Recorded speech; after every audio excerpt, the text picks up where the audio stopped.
Guys good morning, welcome back to my another blog. आज माझा आवाज येतच नाही आहे बाहेर, कारण आजारी आहे मी. जरा जास्तच आजारी आहे, दवाखान्याला गेलो नाही त्यामुळे जास्तच आजारी पडले. बाकी हे ठेवायचं आहे मला आणि जरा जायचं आहे बाहेर काम आहे म्हणून. जायला तर लागेलच, बघत राहा. दळप दिलं आहे आता जरा गावात काम आहे. पाणीपुरीचं साहित्य आणायचं गावात ना भाई. जो चाहिए वो तो नहीं मिल रहा, ब्लॉग को व्यूज़ भी नहीं जा रहे, ना कुछ हो रहा है. और वैसे भी मैंने चैलेंज लिया था, उसमें भी मैं आजारी झालो आहे पूर्ण. आता मला समजा करू तर करू काय. व्ह्यू चांगला दिसाला आज तर कायच चांगलं दिसणार आज. एवढा चांगला व्ह्यू पण बघू वाटण झाला. आय थिंक माझे रोज उठून तेच बोरिंग असं ब्लॉग्स यायला म्हणून व्ह्यूज आहे ना. असं नवीन काहीतरी इन्व्हेन्शन करूया म्हणालो मी. बघूया काय काय करू शकतो मी. आत्ता सध्या तरी मला कळायचं पण झाले, तरी पण आपण नवीन आयडियाज ट्राय करूया आपल्या यूट्यूब चॅनलसाठी. जे आपली फॅमिली आहे त्याला काहीतरी चांगलं पण दाखवायला पाहिजे आणि कंटेंट पण असं बघण्यासारखा पाहिजे, बोरिंग नको. असं काय तर मी हुडकालो आहे, बघूया. तर आले पाणीपुरी मसाला घ्यायचा मला म्हणून आले. यात पाणीपुरी पण असते आणि काय पुदिनाचं पाणी पण असणे आणि काय काय आहे बाबा. 50 रुपयाला पॅकेटच मिळालं. लवकर घरी तर जायला नको म्हटलं, जरा डोंगराकडे जाऊन या म्हटलं. आणि माझा फोन एक काय अडकाला आहे, सगळं आजच व्हायचं आहे. लाईफ सक्स भाई. रोड्स तो भाई प्यारे दिखते हैं हमारे यहाँ के. आधी हे चांगले नव्हते रोड्स, आत्ता म्हणजे एक 2-3 वर्षामागं चांगले झालेत रोडचे. नाहीतर इकडे येता जाताना लई असं प्रॉब्लेम येत होती. आणि मी शाळेला इकडेच होतो ना, म्हणजे एवढ्याला आम्ही यायला लागायचं मला चालत. त्यामुळे मला माहिती आहे इथनं आम्ही पावसाळ्यात तर जायचं अवघड होत होतं. पण आता रोड वगैरे झाला व्यवस्थित, त्यामुळं काय विषय येत नाही.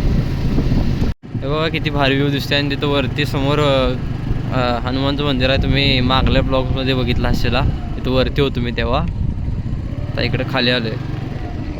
समोर लेक आहे. हे आधी नव्हतं, हे लावल्यात आत्ता. हे मासातून बाहेर जायला नको म्हणून लावलं ते. आधी हे नव्हतं, डायरेक्ट बाहेर पाणी येत होतं.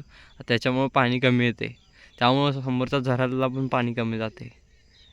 फायदा जास्त वेळ इथं थांबायला नको, वरती जाऊन येऊया एक फेरी मारून आणि मग घराकडे जाऊया. आमच्या शेताकडे जायला पण वाट इकडूनच आहे, समोरच आमचं शेत आहे. पुढं जात तर नाही मी कधी. आलो लोकेशनवरती, इथंच येते दरवेळी, तुम्ही बघितलंच असेल. गाडी बंद करा बरं भाई. तुम्ही म्हणत असेल एवढं बरं नसताना कशाला आला इकडं, नाटक करायला काय. घरात बसून लय बोर व्हायचं म्हणून आलो आहे. मला इथं आल्यावर जरा इनर पीस चांगला मिळतो आहे म्हणून आलो इथं. त्यासाठीच येतोय मी इथं, बाकी काही नाही. व्ह्यू बघायला भारी वाटते. नाहीतर 10 ब्लॉग्स कंटिन्यू पेजवर गेल्यात. पण पहिल्या 2-3 ब्लॉग्सला म्हणावे तसे रिझल्ट आले, नंतर रिझल्ट आले नाहीत. 50-50 व्ह्यूज चालल्यात. तरी पण मी काय जरी झालं तरी मी 100-50 ब्लॉग तर कंटिन्यू टाकणार आहे. म्हणून एवढ्या ह्याच्यात पण मी टाकणार म्हणजे टाकणारच. व्ह्यूज आले नाही आले मला फरक पडणार नाही. जर चांगले कॉन्टेंट मी टाकलं तरच व्ह्यूज येणार आहेत, नाही तर रोज तेच टाकून व्ह्यूज येणार नाहीत. ते पण मला माहिती आहे. त्यासाठीच मी नवीन काय तर क्रिएट करायचा विचार करते. नवीन व्हिडिओज पण येत राहतील आपल्या चॅनलवर. बाकी एवढंच झालं. मी इथं थांबलो आहे. एक पण कुठल्या माणसाचा आवाज नाही, कशाचाच आवाज नाही, फक्त वाऱ्याचा आवाज आणि पक्ष्यांचा आवाज.